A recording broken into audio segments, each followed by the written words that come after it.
the magic of getting what you want. That's right. And our compass for this journey comes from DavidJSchwartz, a really insightful mind. Yeah, a name many will recognize. Big on motivation, achievement. Definitely. Most people probably know him from his huge bestseller, The Magic of Thinking Big, super successful, still relevant. Right. But what we're digging into today are the core ideas straight from his 1983 book, The Magic of Getting What You Want. Okay, so a bit later than Thinking Big. Yeah. And this one was meant as like a practical guide for fulfillment in the decade ahead, the 80s.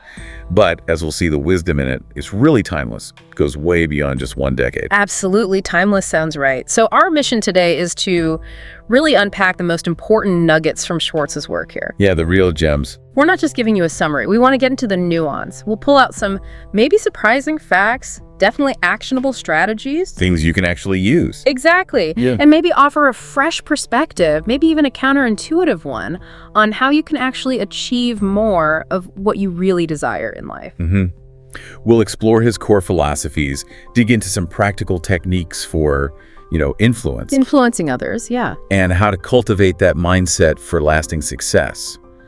We're going to try and distill it all down into key insights you can apply, like, right away. Okay, sounds like a plan. Let's unpack this. Let's get into the heart of what Schwartz is telling us. The core philosophy. Embracing thinking more about having more. So, right at the absolute core of Schwartz's whole philosophy, the foundation everything else is built on, is this really powerful but kind of simple idea.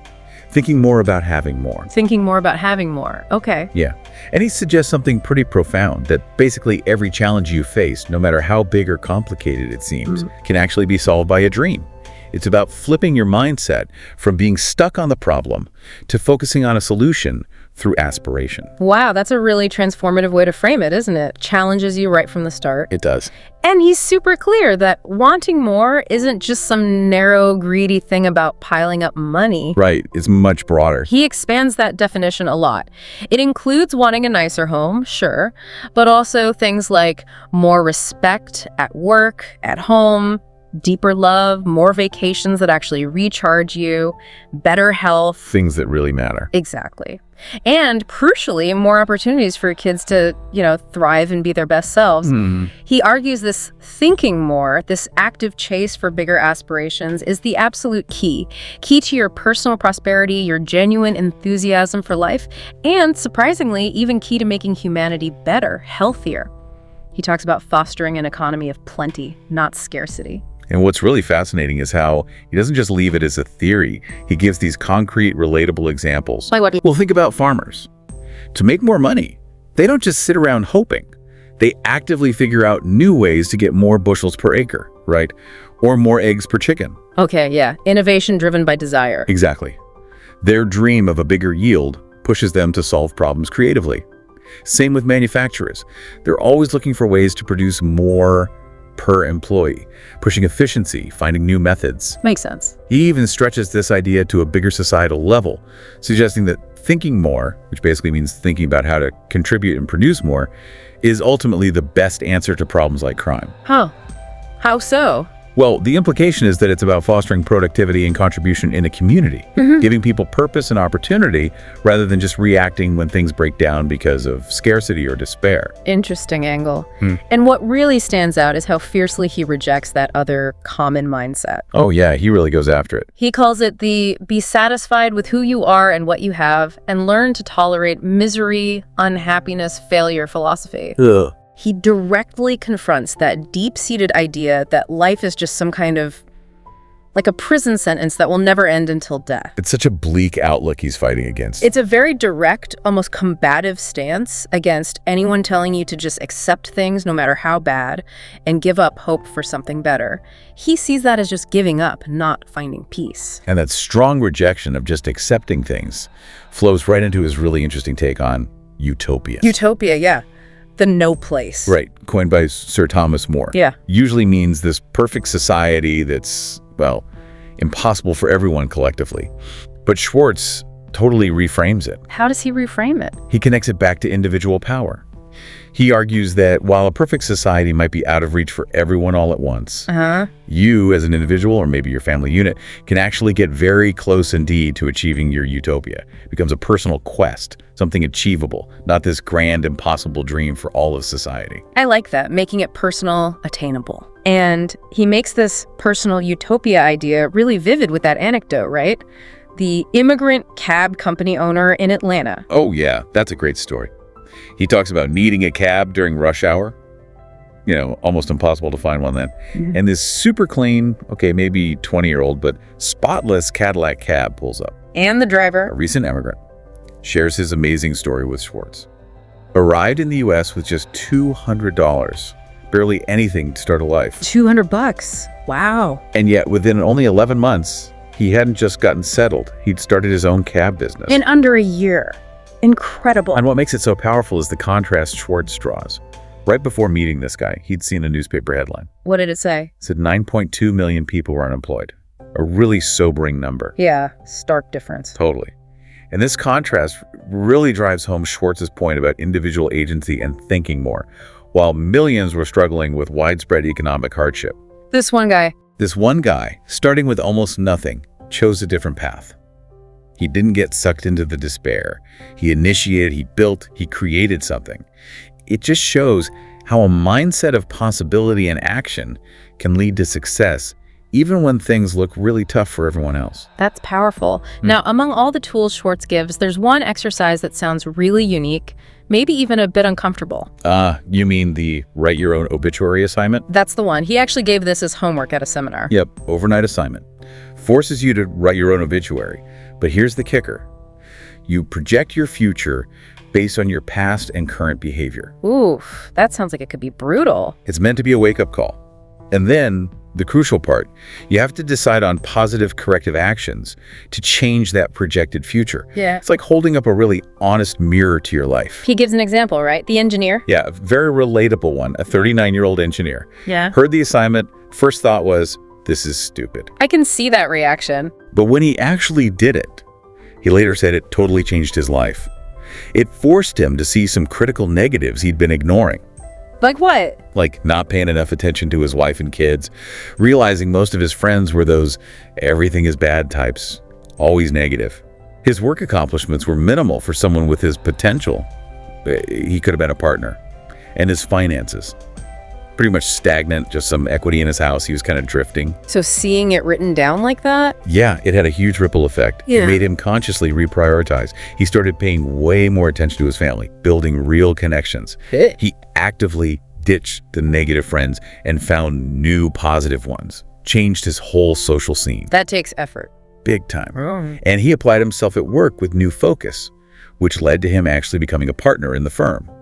And naturally, his finances improved significantly too. Wow. So that morbid exercise really worked. Absolutely. It's a powerful illustration of conscious course correction. Take that hard look, see where you're heading based on your actions now, and then make deliberate changes to steer towards where you actually want to go. It's like a personal life audit. Okay, so this whole thinking more idea also means confronting that opposite mentality, right? The do with less idea. Exactly. Schwartz directly challenges what he calls thought leaders. Teachers, economists, editorial writers, who he says often specialize in spreading the bad news. The doom and gloom merchants. Pretty much. Yeah. He argues they often push for security over opportunity, predict economic collapse, push for austerity. He sees this as a major roadblock to prosperity, both for individuals and society. And he's particularly critical of how people and even companies try to solve budget problems. Yeah, the default reaction is often, think less, cut back, deny yourself what you want. He gives a vivid example from his time looking at savings and loan bank brochures. What did they say? They only suggested cutting expenses. Wow. Less food, turn down the heat, send your kids to cheaper schools, stuff like that. Just cut. Right. And what blew his mind was that there wasn't one single idea about how to make more money, how to expand, how to create new value. It was all about shrinking. That's a very limited perspective. Totally. And he saw it in the corporate world too. Managers trying to balance budgets by slashing vital things like training and R&D. Instead of finding ways to grow revenue or innovate. Exactly. So Schwartz lays down this stark challenge. Yeah. Do you just settle for what he calls a monotonous go-nowhere life defined by limits and resignation? Or do you actively choose to think more about possibilities, opportunities, abundance, and actually enjoy your life to the maximum? For him, it's a fundamental choice between an expansive growth mindset and a restrictive scarcity one. Thriving versus just surviving. 2. Navigating your environment. Seek out dream builders, avoid the dream destroyers. Okay, so we've got the internal mindset down. Now Schwartz shifts focus outward. How do we deal with the people and forces around us? Because they have a huge impact, right? Oh, massive. And he has some really sharp observations here, based on meeting thousands of people over his career. He saw this clear split. What was the split? The successful minority, the real doers, the winners, they develop the big, ambitious dreams, and crucially, they actively seek out and surround themselves with people who genuinely encourage those dreams. The dream builders. Okay, makes sense. And the others? The vast majority, he found, either don't really have meaningful dreams, or if they do, they tend to hang around with what he calls dream destroyers. Dream destroyers. I like that term. Yeah.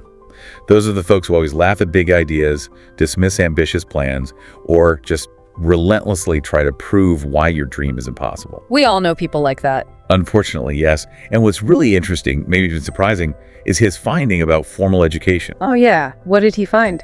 He actually studied 21 self-made millionaires who'd been his students. And get this, 16 of them, the clear majority, finished college with a C average. A C average, seriously? Yep, just like President Eisenhower at West Point, apparently. The other 5 had a B average. Not a single one graduated with an A average. Wow. That really pushes back against the idea that top grades are the only path to big success. Exactly. It challenges that notion that formal education is the only way, or even the main way. Especially, as Schwartz notes, when you see talented people are held back by folks who keep preaching, get more formal education. Right, like getting another degree becomes the excuse not to act. Precisely. It can become its own limiting belief, overshadowing drive and practical action.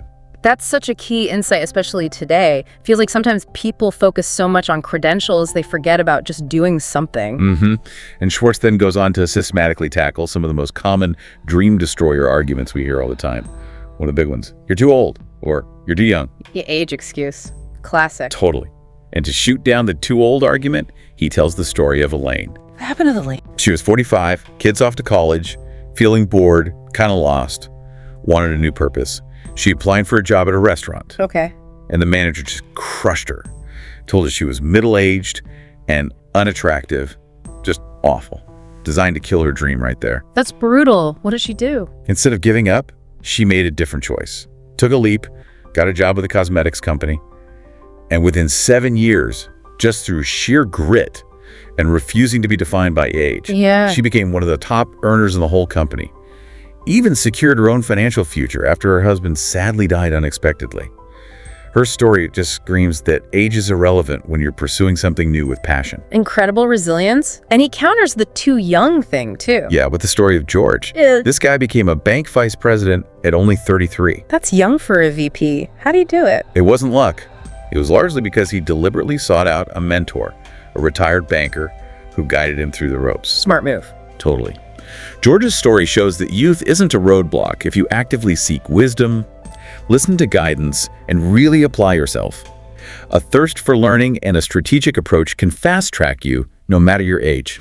Okay, so age is just a number. What's another common dream destroyer argument? The big one. You haven't got the time. Oh yeah, I hear that constantly. Schwartz says it's almost always just an excuse, a shield people use to talk themselves, or others, out of starting those sideline ventures, those extra projects or businesses that could actually lead to something amazing. Like procrastination excuse. Pretty much.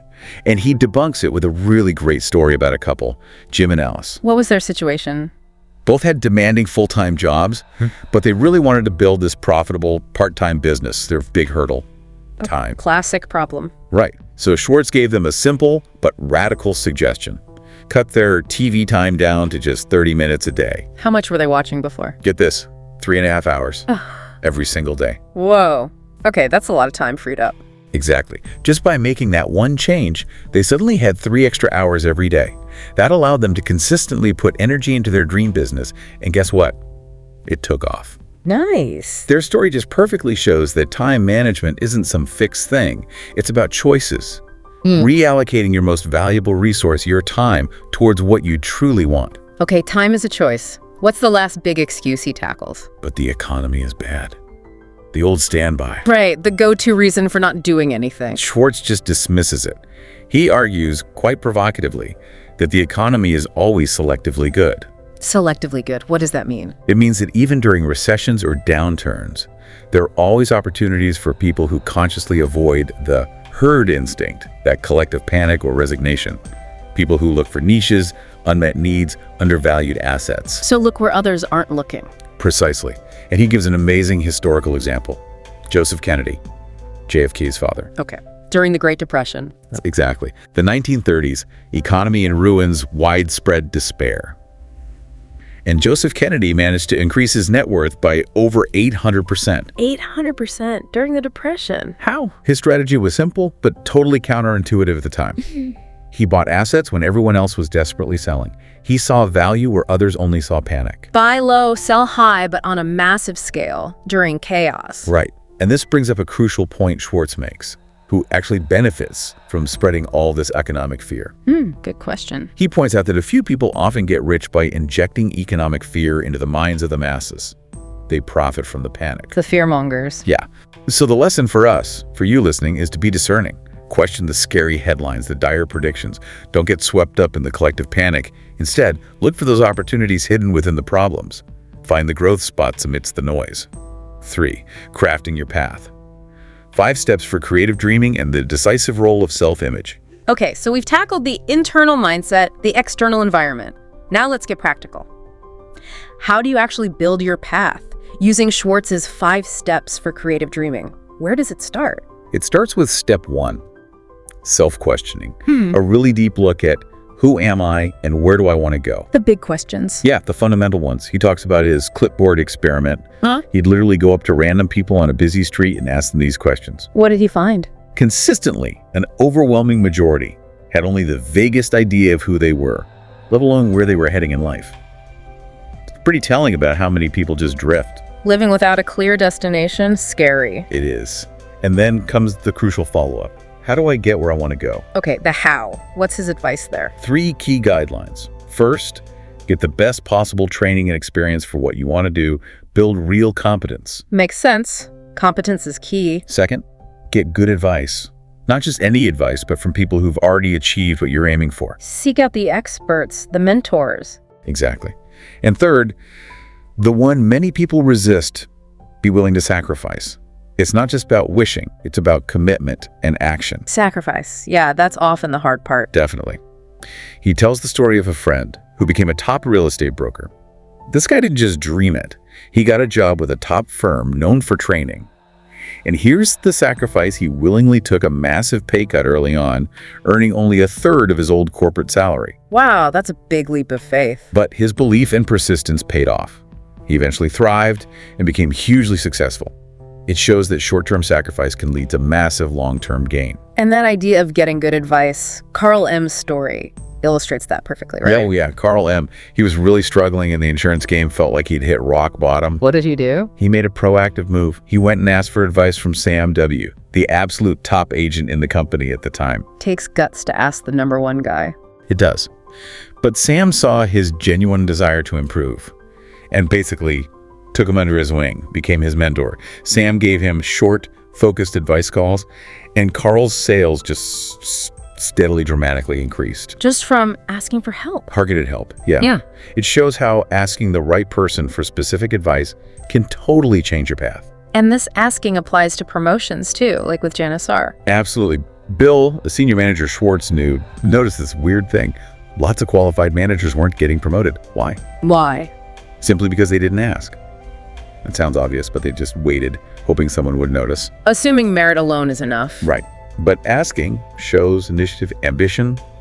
Janice R., after years of being overlooked, despite being good at her job, finally took the advice. Yeah. She went to her boss and said, basically, I'm qualified, I want this promotion. And she got it. Yeah. It just highlights how often clear, direct communication and showing you want it are the missing pieces. You got to voice your ambition. Okay, so step 1 is self-questioning and having a plan with sacrifice and advice. What's step 2? Step 2 is crucial. Dream in specifics, not generalities. Be specific. Why is that so important? Because vague dreams, like just saying, I'd like to make a lot of money, are useless. They don't give you anything concrete to work towards. It's like trying to navigate without a map or a destination. Right, you need a target. Exactly. He gives this example of a failed consulting firm. 2 really talented people spent 3 years planning it. Just planning. 3 years? What were they waiting for? They kept delaying the launch, always saying there was too much competition. But the real reason they ultimately gave up, never even starting, their dream wasn't specific enough, and crucially, it wasn't time-bound. No deadlines. Analysis paralysis. Totally. It shows you need clear, concrete goals and deadlines. Otherwise, even brilliant ideas just fizzle out into inaction. A dream without a deadline is just a wish. Okay, specifics and deadlines. Got it. And this leads to something Schwartz sees as absolutely decisive. Yes, your self-image. How does he define that? He calls it a composite, a montage of all the mental pictures you take of yourself. Yeah. It's your internal self-portrait, always being updated. And the impact of that. Huge. He states this fundamental, almost brutal truth. People are worth pretty much what they think they're worth. Your internal value assessment directly shapes your external reality. Wow. So what you believe about yourself becomes your reality. That's the core idea. Oh. And he then describes these negative forces he calls the self-depreciation network channels. Self-depreciation channels. Sounds bad. They're like these internal radio stations or external influences, Yeah. constantly broadcasting ego poison. Themes like revenge, fear of failure, you can't prosper, you don't feel good. The negative self-talk loops. Exactly. And he argues that constantly tuning into these negative broadcasts leads directly to a life of monotony, stagnation, feeling unrewarded. It's psychological self-sabotage. So how do you fight that? How do you make yourself A-okay, as he puts it? He gives 6 key actions. First, accept you're better than you probably think you are. Most people underestimate themselves. Okay. Start with self-acceptance. Second, consciously recognize that your self-image determines your success. It's that critical. Third, practice positive mental vision. Actively see what can be, not just what is right now. Visualize success. Fourth, put self-appreciation to work. His unique phrase is, sell yourself to yourself. Convince yourself of your own value. Be your own best salesperson. Fifth, remember this. Nobody moves up by being put down, so make it your mission to build others up. It reinforces your own positivity. And sixth, a defensive move.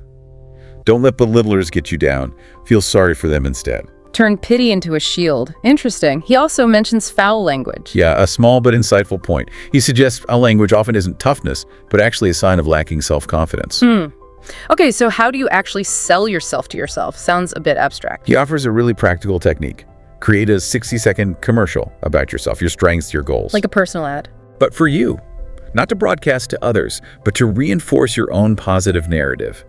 He saw people adapting this back then onto cassette tapes, even early home videos. What would they put on them? Specific, actionable steps towards their goals. Like for a part-time business, it might be show the business to others, put in 10 hours this week, make distributor calls, keep customers happy. It's proactive self-persuasion. I like that. A concrete tool. And he even suggested families do this. Encourage kids to make their own tapes, how to get the most out of school, secrets for making good friends.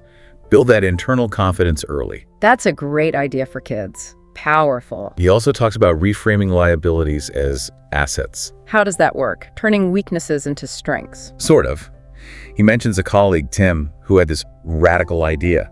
People have only assets, not liabilities. It challenges the whole idea that parts of your past or personality are inherently bad. It's about perspective. Give me an example. Okay, think about getting terminated from a job. If you're laid off because the company failed, it usually doesn't crush your self-esteem. Right? It wasn't about you. Right, it was external. But if you're fired for poor performance, that often hits hard. Deep self-esteem damage, because you internalize it as a personal failing. Same event, different interpretation, different impact on self-worth. Exactly. Our interpretation shapes everything. He even applies this to helping people with alcohol dependency, suggesting a key part of recovery is building their deep sense of self-worth, treating them as needed and important, not just focusing on the addiction. 4. Mastering interpersonal dynamics, how to get others to help you win. Okay, shifting gears now from the internal stuff to how we interact with others. This is where it gets really interesting, right? Influencing people. Absolutely. Yeah. And Schwartz kicks this off with what he calls the golden rule of success. But it's not the one you're thinking of. Not do unto others. Nope. His rule is strategic. Your success is determined not by what you do, but rather by what you cause other people to do. Whoa. Okay, that's a big shift in perspective. It's not just about my effort. It's about leverage, influence, collaboration, delegation. True impact, he argues, comes from enabling and guiding others. That really changes how you think about your role, whether you're a boss, a parent, whatever. And he uses the story of Moses to illustrate delegation. Yeah, a brilliant example. Moses was totally overwhelmed, trying to personally judge every single dispute among the Israelites, just drowning in work. Sounds exhausting. Totally. His father-in-law, Jethro, saw this and gave him some solid advice. Delegate. Divide the people into groups, thousands, hundreds, 50s, tens, with leaders for each. Smart structure. Right. Only the really tough, unsolvable problems should come to Moses. This system created efficiency, maintained order, and crucially stopped Moses from burning out, allowed him to focus on the big picture. Delegation as a survival tactic, almost. And an economic one, too. Schwartz points out that purely from an efficiency angle, work should always be done at the lowest level of competence that can handle it effectively. Meaning, it makes no sense for a highly paid person, say someone earning $40 an hour, to do tasks that a $10 an hour person could do just as well, maybe even better. Not delegating properly is just a huge financial waste in any organization. Pouring money down the drain by doing low-level tasks yourself. Gotcha. He also uses that powerful analogy, you are the potter, they are the clay. What's the point of that one? It highlights a leader's deep responsibility to shape the thinking, the beliefs, the mindset of their team. Shaping their thinking. How? He tells the story of Coach Leonard, football coach. Team was a massive 28-point underdog for a huge game. Everyone expected them to lose badly. Tough spot for a coach. Yeah. But Coach Leonard didn't just focus on plays. He fundamentally shifted the team's entire mindset. He got them to stop thinking we're going to lose and start genuinely believing we are going to win. How did he manage that? It started with this unwavering belief. He radiated it, instilled it in his players, changed their self-perception. And Schwartz makes this bold claim. People who fail think losing. People who win think winning. He says that's a law you can't repeal. Mindset dictates outcome. The power of belief transmitted through leadership. Exactly. And this idea of setting an example, whether you mean to or not, is unavoidable. Right. People watch what you do, not just what you say. Precisely. Schwartz mentions a psychologist, Dr. Wanda B., who talked about the parental bad example syndrome. Parental bad example syndrome. Yeah. Counseling teenagers, she kept seeing them mirroring the negative behaviors their parents displayed: disrespect for authority, bad language, even infidelity. Kids absorb what they see. It's sobering. Actions really speak louder than words, especially with kids. And there's an even starker example from a judge, 40 years dealing with drug offenders. What did the judge observe? Almost always, the parents blamed everyone else: society, friends, schools, never themselves. But in one single case over 4 decades, a father took full responsibility for his son's actions. Just one. And what happened to that family? They were the only ones who truly recovered, truly rebuilt. It just underscores the immense power of leading by example, taking responsibility, recognizing your influence. Wow. That hits hard. And this applies in the workplace, too. Absolutely. He talks about an engineering firm that insisted everyone act, talk, and think like professionals. Why? Because people do as the boss does and not as he says. Your actions set the real standard. Walk the talk. Exactly. He wraps up this section with some key leadership principles, like genuinely taking care of your people, viewing them as assets, not expenses. Investing in your team. Right. He mentions a convenience store owner who tripled profits not by cutting costs, but by building pride in his managers. Sharp uniforms, pay for performance, regular meetings, recognizing good work. Simple stuff, huge impact. Building pride. That's powerful. He also stresses showing courage.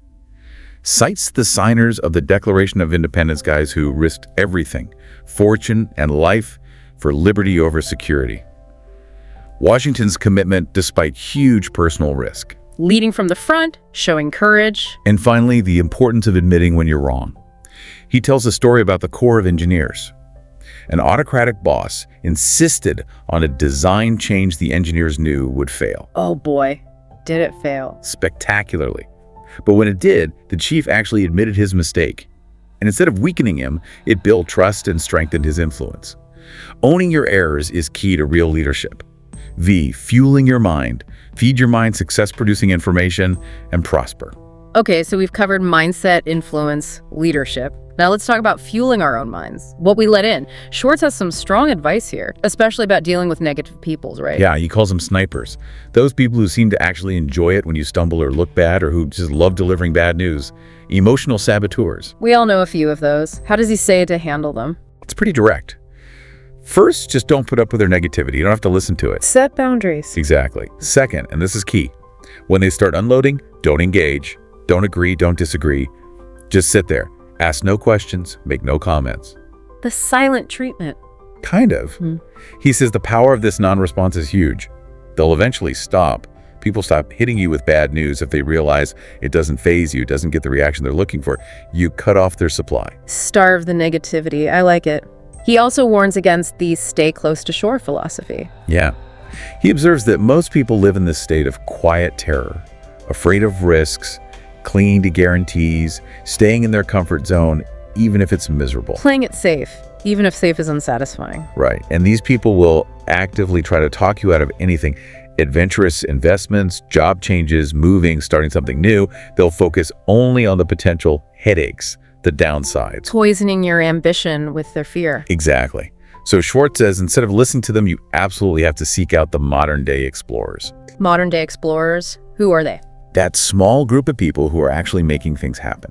People who've kept their childlike enthusiasm alive, who've chosen to leave the shore of guarantees. The risk takers, the builders. Find your tribe of doers. Precisely. Yeah. He tells the story of Will, who was thinking about taking a commission-only sales job. A big leap. Risky move. What did people say? His girlfriend, his dad, his coworkers, they all discouraged him. Painted this grim picture of failure. The stay close to shore crowd. Totally. Wow. It was only when Will actively sought out and talked to real sales pros, people already succeeding in that world, that he got the real perspective, the practical advice, and the confidence boost he needed to go for and succeed. So get advice from people who've actually done it, not from the fearful spectators. That's the crucial takeaway. And this leads right into his point about the danger of negative talk, especially his absolute rule. Never complain about past employers or past relationships, ever. Never. That seems strict. Why? He gives the example of Helena, an executive recruiter with a super high success rate. Her secret: What was it? she never recommended anyone who badmouthed the past employer. Her logic: if you're negative about the last company, you'll almost certainly be negative about the next one too. It reveals a pattern, a character trait. It's not about the specific company, it's about the person's tendency towards negativity. Exactly. And he uses a really relatable analogy. Bob's on a date with Beth. If Bob spends the whole night trashing his ex, Red flag for Beth. huge red flag. She'll immediately think, okay, if he talks like that about her, he'll eventually talk like that about me. Complaining about the past poisons the future, undermines trust. People assume the pattern will continue. That makes perfect sense. So what's the alternative? Project good news for profit. That's his directive. An absolute rule for communication. Emphasize the positive and ignore the negative. And if you can't say something good, Then shut up, his words. He's really critical of negative small talk, bad-mouthing cities, teams, politicians. He calls it dull, destructive, poor taste. Instead, push for positive, question-based small talk that builds connection. focus on the good or say nothing. He also talks about avoiding negative media, right? If you want to feel better fast. Yeah, he calls a huge chunk of media influence, like 80% of TV, radio, print back then, negative. Calls it thought poison. Thought poison. Strong term. He argues that reporting heavily on crimes like robberies, murders, even suicides, actually tends to lead to more of those incidents because of the publicity. The media, maybe unintentionally, reinforces negative behavior by amplifying it. Giving it oxygen. Exactly. And he goes further, challenging those sensational disaster headlines. Mass starvation inevitable, energy crisis to grow worse. Yeah. He basically calls them lies, manufactured to sell papers or get ratings, not to genuinely inform.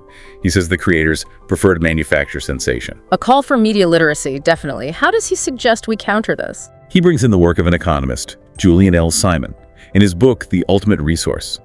Simon's work directly contradicts a lot of the doom and gloom narratives. What does Simon argue? That knowledge, human ingenuity, is the ultimate resource, not finite materials. He even says a larger population means more potential for new ideas, more brain power. Right. He points out that agricultural land was actually increasing. His big conclusion: the main fuel is our stock of knowledge. The break is our lack of imagination. The ultimate resource is people skilled, spirited, and imaginative people. Wow, that's a powerfully optimistic, empowering view, shifting focus from limits to potential. Totally. So Schwartz's practical advice based on this is: 1, realize a lot of news isn't true or is hyped up. 2, remember good news creates more good news. Positivity builds momentum. And 3, be a filter. Only pay attention to information that actually increases your spiritual and material well-being. Don't let the thought poison in. Be the gatekeeper of your own mind. 6, the generosity principle. Want more, then give more. Okay, let's shift to something that feels really positive. The generosity principle. Want more, then give more. What's the starting point here? Schwartz starts by saying everyone has this universal desire for more satisfaction, wealth, enjoyment, that feeling of moving forward, progressing. It's fundamental. We all want to grow, to improve. Exactly. And then he draws this sharp contrast between two mindsets: Mr. and Mrs. Greedy versus Mr. and Mrs. Generous. Greedy versus generous, how does he define them? The greedy folks operate from scarcity. They think maximizing profit means giving less service, paying the minimum, cutting corners constantly. It's all about taking. Extraction. Right. The generous folks, on the other hand, operate from abundance. Their main concern is helping others benefit, grow, succeed. They get that real gain comes from contributing value. Giving leads to getting. Here's an example of this. A great one. A business school that had failed and closed down. Why? Because it gave students far less education than they were paying for. Classic greedy approach. Took the money and didn't deliver. Exactly. But then, a new group of entrepreneurs reopened it with a completely different philosophy. They made sure students received more value than they paid for, consistently exceeding expectations. And the result? The school became profitable and successful. It's a perfect illustration. Giving more, genuinely providing exceptional value, isn't a cost. It's a direct path to success and profit. He also notes that tying pay to performance is a strong motivator here, aligning giving with reward. So generosity is actually good business strategy. It reminds me of the classic give unto others idea. Absolutely. And Schwartz shares this really compelling story about that. A man runs out of gas late at night, middle of nowhere, totally stranded. Fair scenario. Right. He gets rescued by a deacon. The deacon helps him out, according to the golden rule, but adds a twist. What's the twist? He says, give unto others the way you would have them give unto you. But don't repay me. Instead, just promise you'll repay this favor to someone else who needs it down the road. Pay it forward. Exactly. Yeah. It shows that ripple effect. Generosity creating a chain reaction of goodwill. Love that. And it doesn't always have to be big gestures, right? Like Sam, the manager. Perfect example. Sam worked in a place with genuinely poor physical conditions, but he created this amazing, positive team environment. How? How? Not with money, but with personal recognition. Acknowledging promotions, remembering birthdays, congratulating new parents, calling when someone was sick, offering help. Small human things. He learned it from his own father, who understood the power of genuine care. It shows personal investment pays huge dividends in loyalty and productivity. The human touch matters. And sacrifice comes into play here too. Yeah, Schwartz weaves it in. He quotes A.P. Goutley. To get profit without risk, experience without danger, and reward without work is as impossible as to live without being born. Basically, no pain, no gain. Pretty much. It highlights that sacrifice time, effort, comfort, resources isn't optional for growth. It's necessary. Challenges the idea that success should be effortless. Right, you have to invest to get a return. And this applies to gift giving too. Yes, thoughtfully. Schwartz stresses that a real gift says more than its price tag. It says, I care about you. I want to share some of my good fortune. It's the thought that counts. Exactly. And the most powerful gifts, often the unexpected ones. He mentions a friend who gives small, unprompted gifts when traveling. Not expensive, but rich in thought value, not money value. Yeah. It's the surprise, the gesture, the connection that matters. Thought value over money value. I like that. What's the last part of this generosity principle? The 10% rule? Put a little more into it. Okay. Yeah, the 10% rule. He strongly encourages you, the listener, to consciously put just 10% more effort into whatever you do. Just 10% more. Seems manageable. That's the idea, but it makes a huge difference. He gives examples of salespeople who embody this. The steel salesman who becomes an expert on his customers' needs. The furniture wholesaler who spends extra time teaching retailers how to sell the product. The computer salesperson who thinks up new, valuable uses for the tech in the client-specific business. Going the extra mile. Creating extra value. Exactly. That second effort, he says, is what distinguishes the extraordinary achievers. And bonus, it leads to more fun and usually more money too. 7, influence through nourishment.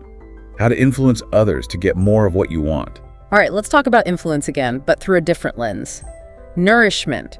Schwartz talks about curing psychological malnutrition. What does he mean by that? He sees it as this widespread problem, almost a disease, that costs the economy billions and stops individuals from reaching their potential, doubling or tripling their income even. Psychological malnutrition. So what causes it? A lack of encouragement, not enough rewards, a deficit of appreciation, just a general absence of positive reinforcement. It's like people are emotionally starving. That's a powerful image. How does he illustrate this? With his brilliant ego food versus ego poison experiments. Simple scenarios, profound lessons. Okay, give me the ego food example. The husband experiment.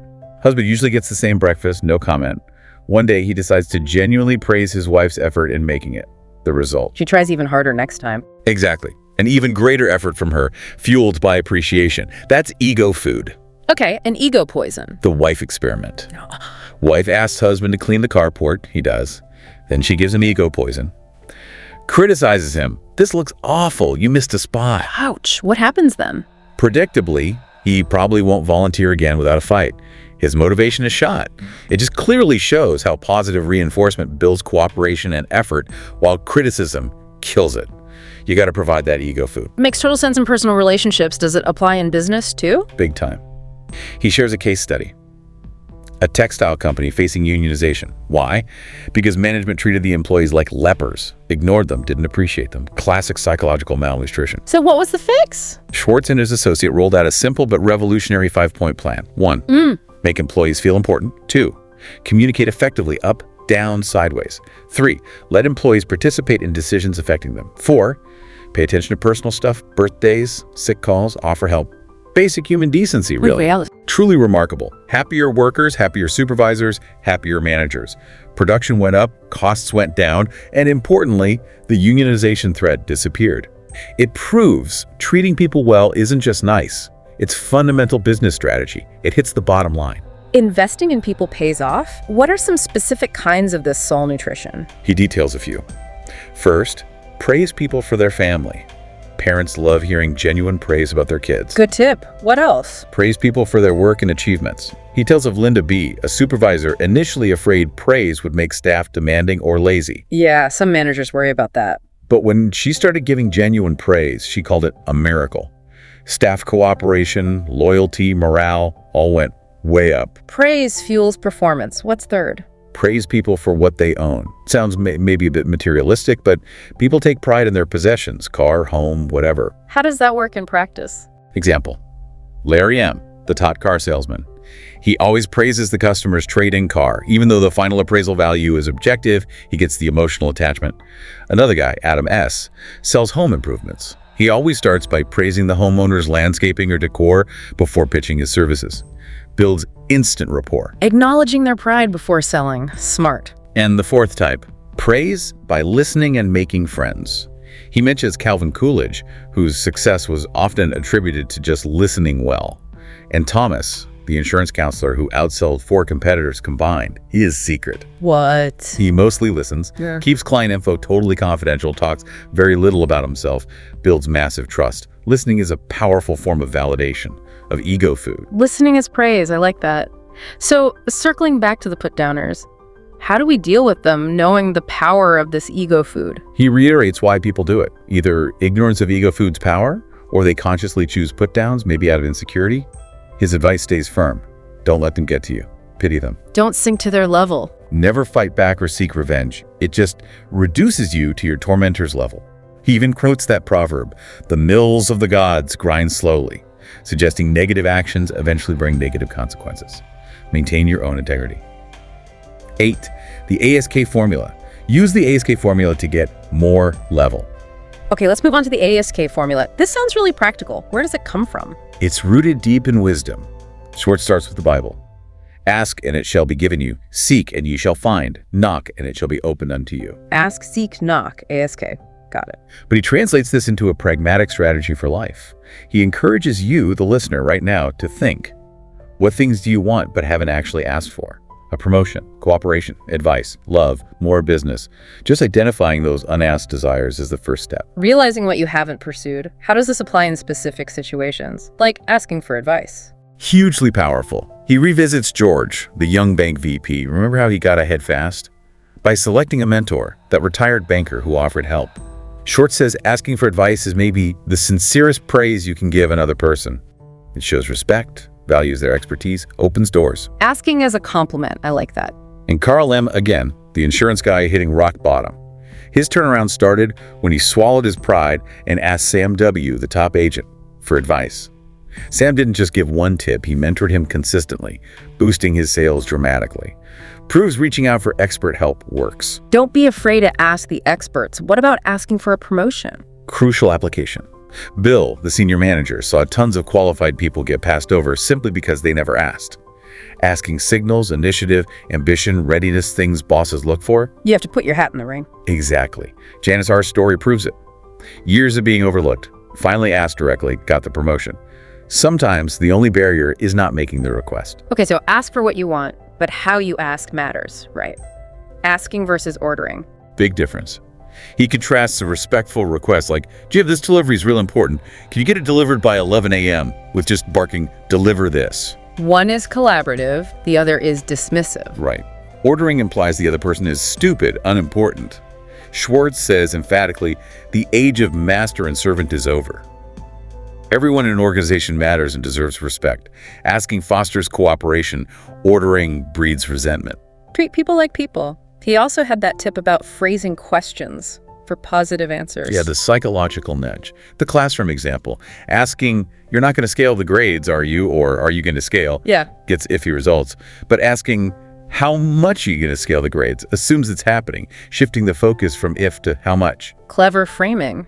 Does that work in sales too? Definitely. Asking, well, like if you don't want to order, is basically asking for a no. Even do you want to order is 50-50. But the skilled salesperson asks, how many units do you feel you need? 20 gross or 30 gross? It shifts the buyer's mind from if they'll buy to how many. It's strategic framing. Assume the yes. Interesting. And asking the questions doesn't make you look dumb. Quite the opposite, Schwartz argues. Asking proves intelligence. He knows people fear looking ignorant, but he tells of a young woman fired in 3 days because she didn't ask questions during orientation and made preventable mistakes. Fear of asking cost her the job. Exactly. His advice: never fear asking. Only fools laugh at ignorance.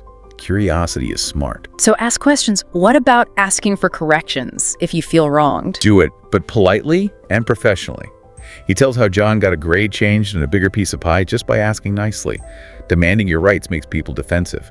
A polite request encourages cooperation. Okay, politeness works. But what about the fear of rejection? That stops a lot of people from asking. Huge barrier. He talks about Becky S., whose childhood rejection made her terrified to ask for anything. He gives 4 practical steps to overcome this. What are they? 1. Build self-worth. You're the captain of your fate. 2. Expect temporary discomfort.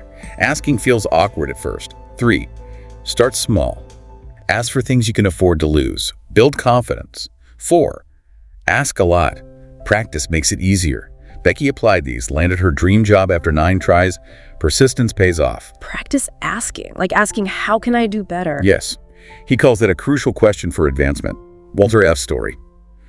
After a seminar, he committed to regularly asking his boss and peers, how can I do better? The feedback he got propelled him from the bottom to senior management. Seeking feedback fuels growth. So ask for feedback constantly. Any other rules for asking? A few more quick ones. Expect some rejection, it builds resilience. Solicit advice only from proven experts. Don't ask a smoker how to quit. Ask, never beg. Begging kills self-respect and rarely works. And if you get a no, ask again later, maybe differently. Persistence. Charisma, commitment, and life's renewal. Let's talk about charisma. It's one of those qualities everyone wants, but it seems so elusive. What's Schwartz's take? He starts by saying what it's not. It's not physical. Not body build, attractiveness, fancy clothes. It's intangible. spiritual, can't be bought or surgically added. So it's not about looks. What is it then? It comes from the heart, mind, soul, as one of his contacts, Harry put it. True charisma attracts attention to your inner self, your character, not just your surface. Okay, an inner quality. How do you get it? 4 actionable steps. 1, be humble, no showing off, no know-it-alls, understated confidence. 2, encourage others to talk about their interests, shows empathy, makes them feel valued. 3, dress level appropriately, not flashy, not sloppy, don't let clothes distract. 4, act alive. Put animation, energy, enthusiasm into what you do.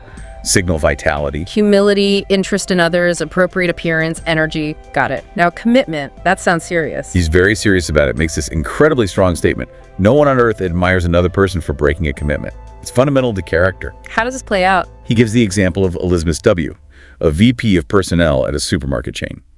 Her strict rule, no hiring or promoting people with bad financial records. Why? Why? Seems harsh. She saw failing to keep a money promise as a sign of bad character, even calling it stealing, because bad debt ultimately raises prices for everyone. For her, it was a non-negotiable sign of trustworthiness. Wow. Financial responsibility as a character indicator. And the story of Francis B., the printer. His business failed. Huge debts. Legally, he could have walked away via bankruptcy. What did he do? He chose the hard path. Paid off every single cent, even though it meant immense personal hardship. This incredible integrity earned him massive respect from creditors and suppliers. And that respect helped him rebuild. Absolutely. Led to more credit, more business. He learned the hard way. I learned to keep my commitments.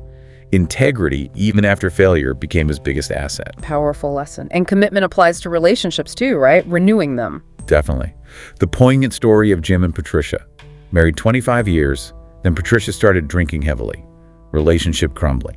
Tough situation. Jim sought advice from Reverend Zeke, who reminded him of his vows, in sickness and in health. Zeke gave 3 pieces of advice.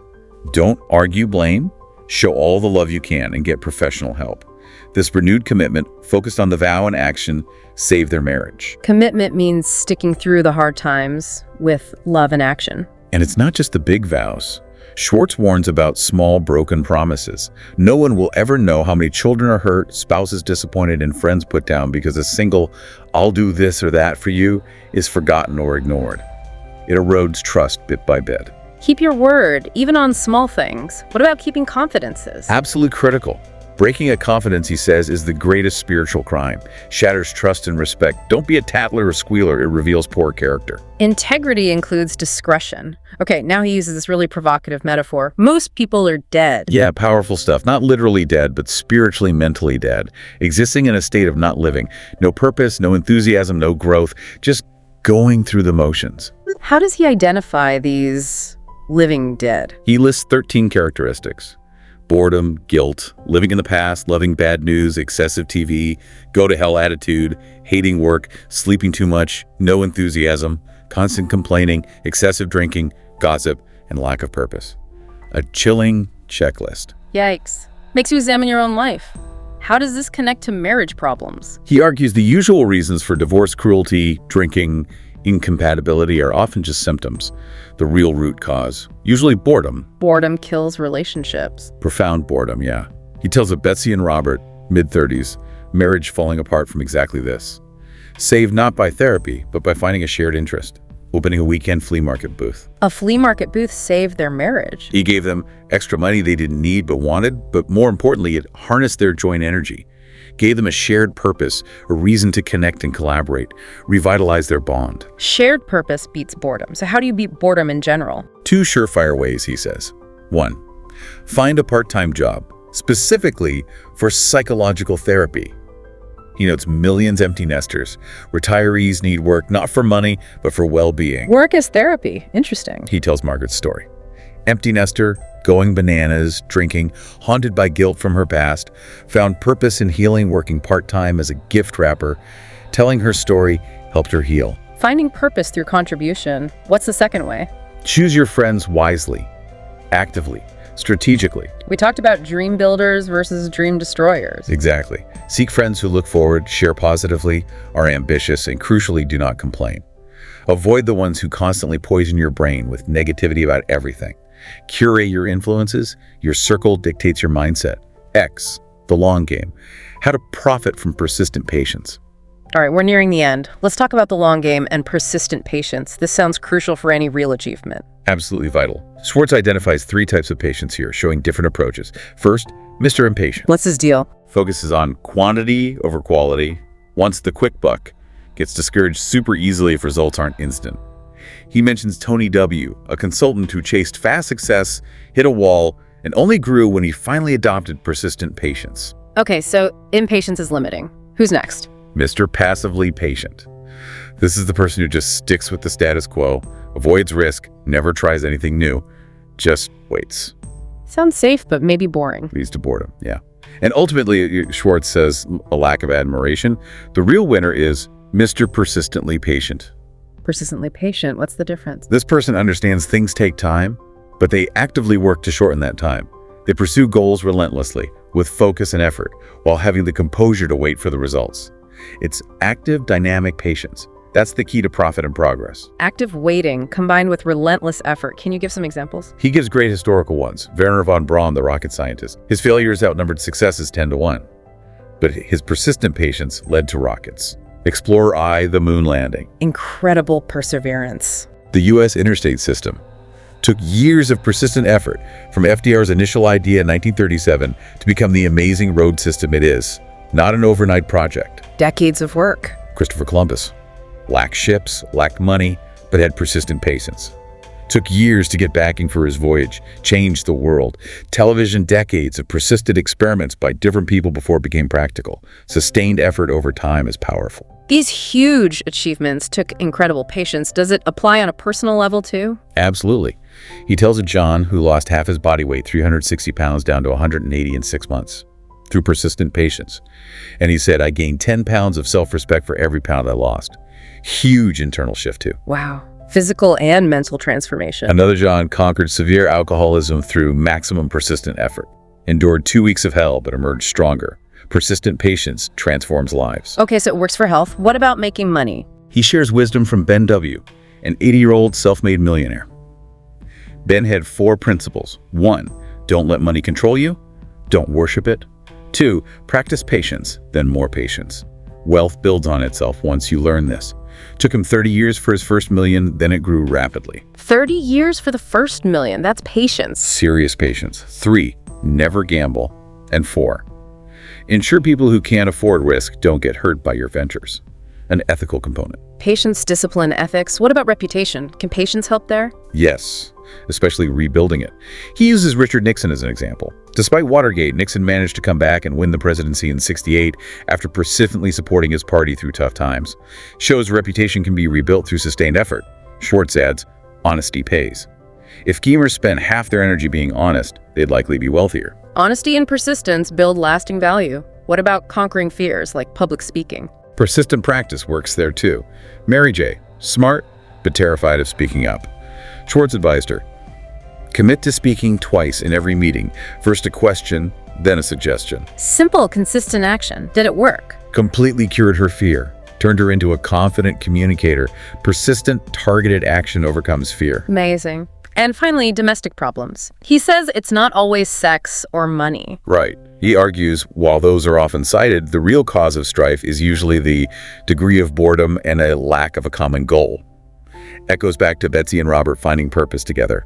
Shared goals and active engagement are key. Persistent effort applies to relationships too. Wow.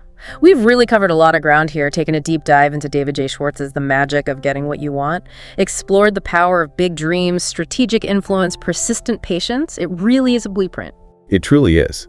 And as Schwartz concludes, a winning philosophy always produces winners. That too is a law. By consciously thinking more, surrounding yourself with dream builders, cultivating that positive self-image, influencing with ego food, using the ASK formula, keeping commitments, and practicing persistent patience, you really can change your trajectory. You can achieve more of what you want. And as we wrap up, there's that final thought from Schwartz about becoming mentally a child to think clearly. Yeah, embodying that childlike understanding, wisdom, curiosity, lack of limits. It's a provocative idea. What might thinking like a child mean for you, the listener, as you apply these principles? Something to really mull over. Definitely food for thought. We invite you to reflect on these insights, challenge your own thinking, and consider how you can start practicing thinking more, asking more, and using that persistent patience in your own life. It's about taking these ideas and making them work for you. Don't forget to like, comment, and subscribe to ReadersPair, where two readers bring you one book and endless insights. See you in the next chapter.